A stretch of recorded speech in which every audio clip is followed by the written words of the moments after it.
కరీంనగర్ జిల్లా తిమ్మాపూర్ మండలం అలుగునూరు తమిళ కాలనీకి చెందిన దంపతులు తమకు పిల్లలు వద్దని పోలీస్ స్టేషన్లో వదిలి వెళ్లిన ఘటన తెలిసిందే. ఈ సంఘటనను మీడియాలో చూసి చలించిపోయిన ఖైరతాబాద్ ఎమ్మెల్యే దానం నాగేందర్ చిన్నారుల భవిష్యత్ అవసరాల నిమిత్తం ₹1,00,000 ఆర్థిక సహాయం అందజేసి తన ఉదారతను చాటుకున్నారు. కరీంనగర్లో చిన్నారులకు డిఎన్ఆర్ బృందం ద్వారా నిత్యావసర సరుకులు, బియ్యం, బట్టలు, చెప్పులు తదితర వస్తువులు పంపిణీ చేశారు. డిఎన్ఆర్ బృందం ఆధ్వర్యంలో LMD colony SI Anwar Pasha చేతుల మీదుగా చిన్నారులకు ₹1,00,000 అందజేశారు.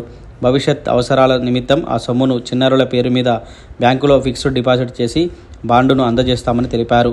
ఈ కార్యక్రమంలో మాజీ కార్పొరేటర్ వనం సంగీత శ్రీనివాస్ యాదవ్, సర్ఫరాజ్, మహేందర్, సిద్ధు, నాయుడు, ప్రేమ్, డిఎన్ఆర్ బృందం సభ్యులు తదితరులు పాల్గొన్నారు. నిన్న కరీంనగర్ ఎల్ఎండి కాలనీలో ఇద్దరు చిన్నారుల కథనాన్ని మీడియాలో వచ్చిన సందర్భాన్ని పురస్కరించుకొని ఒక వార్తని ఖైరతాబాద్ ఎమ్మెల్యే దానం నాగేందర్ గారు చూసి చలించిపోయి ఇద్దరు భార్యాభర్తలు గొడవబడి ఇద్దరు చిన్నారులను ఇటు కాకుండా వాళ్ళ దీన పరిస్థితిని ఆయన చూసి చాలా వాళ్ళు దిగ్భ్రాంతి వ్యక్తం చేశారు.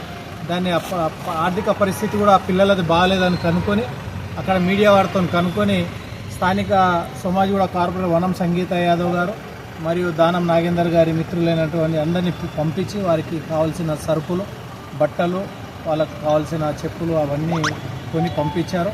అదేవిధంగా పిల్లలకు కూడా ఒక 50,000 రూపాయల పోస్ట్ ఆఫీస్లో ఫిక్స్డ్ డిపాజిట్ చేయాలని చెప్పి ₹1,00,000 పంపించాము. ఆ ₹1,00,000 మన ఎస్ఐ గారికి, మన సయ్యద్ అన్వర్ గారికి వారి చేతికి ఇవ్వడం జరిగింది. వారు కూడా కొంచెం బాధ్యత తీసుకొని ఆ పిల్లలకు ఫిక్స్డ్ డిపాజిట్ చేసినట్టయితే వాళ్ళు కొంచెం పెద్దగా అయినాక చదువులకు ఉపయోగపడుతుంది.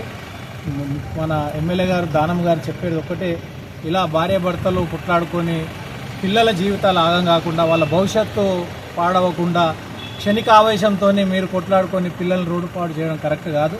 పిల్లల్ని మంచి చదివించండి. ప్రభుత్వం కూడా అన్ని రకాలుగా ఆర్థికంగా కూడా బాగాలేదంటే కూడా గవర్నమెంట్ స్కూళ్ళను కూడా బాగు చేసి అన్ని అంగన్వాడీ స్కూల్స్ ఉన్నాయి, ప్రభుత్వ పాఠశాలలు ఉన్నాయి, ఇంటిగ్రేటెడ్ స్కూల్స్ ఉన్నాయి, ఇవన్నీ ఉన్నాయి. కాబట్టి పిల్లల్ని మాత్రం మీరు ఇబ్బంది పెట్టకుండా తల్లిదండ్రులు పిల్లల్ని జాగ్రత్త చూసుకోవాలని వారి తరఫున తెలియజేయాలని తెలియజేస్తారు.